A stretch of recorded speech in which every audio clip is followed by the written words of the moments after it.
Hello दोस्तों। कहानी कही अनकही में आपका स्वागत है। रेखा को ससुराल में आए काफी समय हो गया था, पर फिर भी बचपना बना हुआ ही था। अनुभव तो आते ही आता है। सीमा, रेखा की सास, उसकी हरकतें देखकर मन ही मन मुस्कुराती रहती है और समय समय पर प्यार से समझाती भी है। फिर भी जवानी का जोश और बचपना। आज रेखा की काम वाली बाई से बहस हो गई। काम वाली बाई 3 दिन की छुट्टी का कहकर गई थी और आई 7 दिन में। काम का बोझ सीमा और रेखा ने बांट लिया था।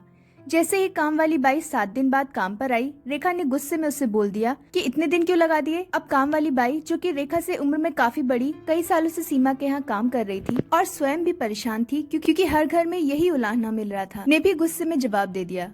उसका जवाब रेखा को बुरा लगा कि एक काम वाली बाई जवाब दे रही है। दोनों के बहस के बीच सीमा आ गई और उसने दोनों को शांत किया।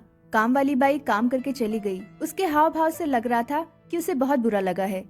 सीमा ने रेखा से कुछ नहीं कहा। शाम को सीमा ने रेखा को स्नेह से समझाया, काम करने वाले लोगों की भी एक व्यक्तिगत जिंदगी होती है।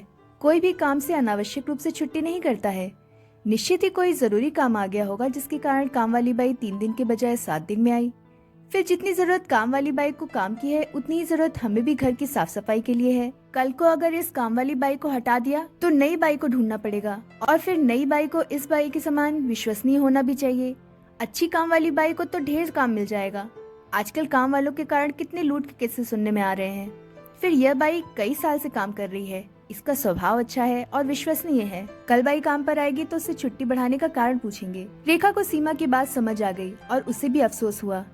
अगले दिन काम वाली बाई के आने पर सीमा ने छुट्टी बढ़ाने का कारण पूछा तो बाई ने बताया कि वह मायके में शादी में गई थी।